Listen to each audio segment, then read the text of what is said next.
Hey guys, Prowl 1701 here, and my question today, we're talking about Doctor Who animations, is what animation, if any, was the most disappointing to you? Now, it might not even be one you dislike, you might still like it, but maybe it was just disappointing. Not quite up to the level of what you think. Like, maybe you like the Faceless One's animation, but it was a little step back from Macroterra. The fluidity of movement and character design doesn't quite look as good as Macroterra's. While still being great, I like the Faceless One's animation a lot, but it still doesn't feel quite as polished as Macroterra. That's an example. The Web of Fear episode 3 might be for some people. That one was disappointing to me, partially because I loved the little teaser they did for it, where they took the audio of the original teaser for the Web of Fear that Patrick Troughton had recorded, and I do believe the video footage of that is also missing. And they animated it. I really liked that teaser. Something about the way the body was moving in it looked good. The way Troughton runs away at the end looks like Troughton running to me. I was really impressed with that trailer. If you saw my video when the announcement came out, I did, of course, a video talking about it. I was really pleased with that little trailer. And then we got the actual animation, which was a big letdown to what the trailer was doing, for one, and just in general what I was hoping for. But I think for me, the biggest disappointment with the animations, and this probably isn't a surprise to anyone if you watch my channel a lot, is the Fury from the Deep animation. Especially at the time it was coming out, when they seemed like they were just knocking them out really well. The Power one was good, Macro was good, Faceless Ones was good, and I can't remember if Fury came out before or after the Dalek Special Edition, which I also like the Dalek Special Edition a lot. But there were several problems I had with this. Now, I'd never experienced Fury from the Deep. Watching the animation was the first time I ever saw it. I had never watched the recon at that point. I had never listened to the audio, even though I knew it was a popular story. I don't like the kind of Scooby-Doo cartoon look, the kind of generic look. Troughton doesn't look right. Something about Troughton's face doesn't look right. For some reason, it bothers me less than Abominable Snowman, even though it's the same model. I can't explain that one either, but for some reason, in Abominable, maybe I've just adjusted to it at this point, to where it doesn't bother me. Also, the color version of Troughton's eyes are the wrong color, and that drives me nuts. Because Troughton's eyes are blue. And in the animation, his eyes look green in the color animation. And I don't know why, but that drives me absolutely bonkers. I don't like the thick lines, that little outline, that really thick black line that's drawn on them. Just it's thick, and that really bugs me. Also, the one redheaded guy with the redheaded mustache, the mustache on him looks weird. Just something about his animated model with the mustache looks really weird. It always bugs me. I know that sounds particular or maybe pedantic, but it just bothers me.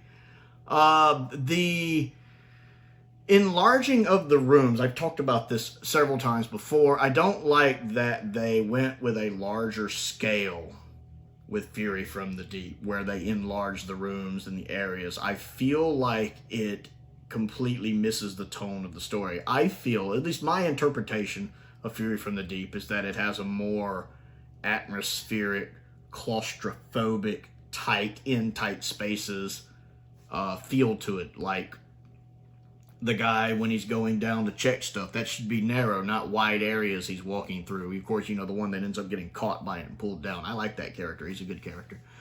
So I don't like that enlarging of space, because I feel like it takes away from the tone of the story. Whether I'm watching the color version or the black and white version, just neither of them work for me.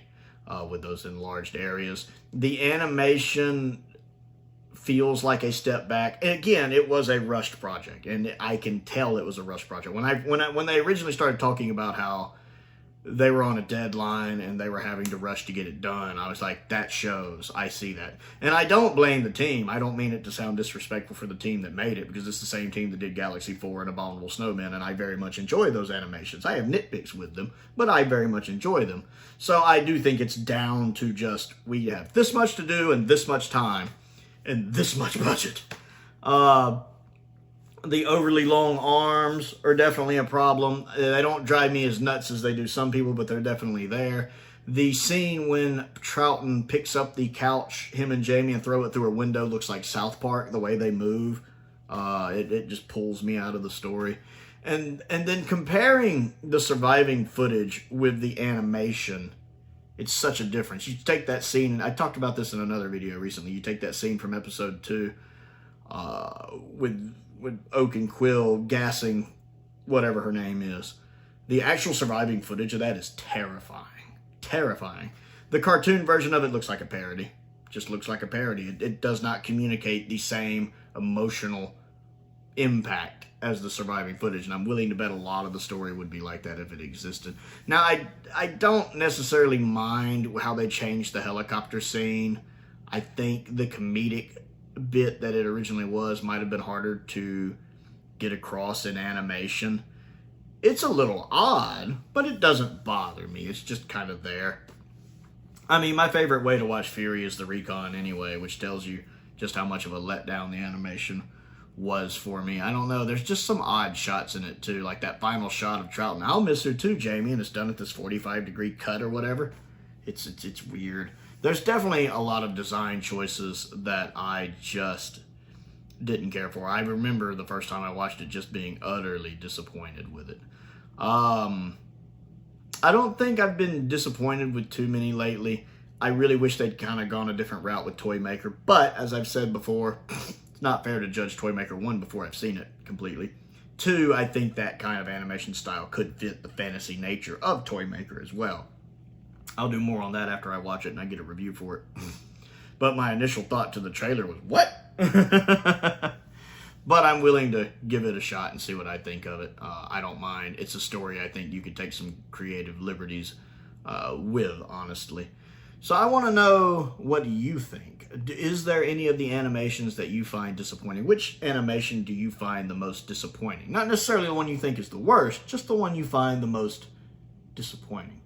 So comment down below and let me know. We'll talk about it. Don't forget to click the like button and the subscribe button as well. Links to the Patreon are down in the description. Link to the Amazon wishlist. Link to the Amazon UK wishlist, which has been updated recently.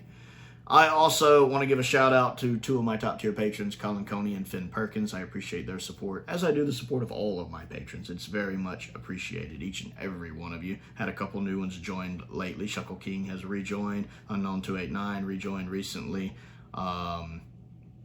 Oh, somebody new. Craig Tucker joined recently. It was very, very nice to have Craig. I see him down in the comments sometime. I appreciate him rejoining, or him joining as well. It's very much appreciated.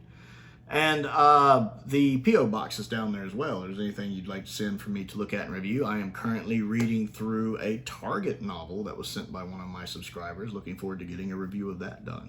Most importantly, thank you for watching.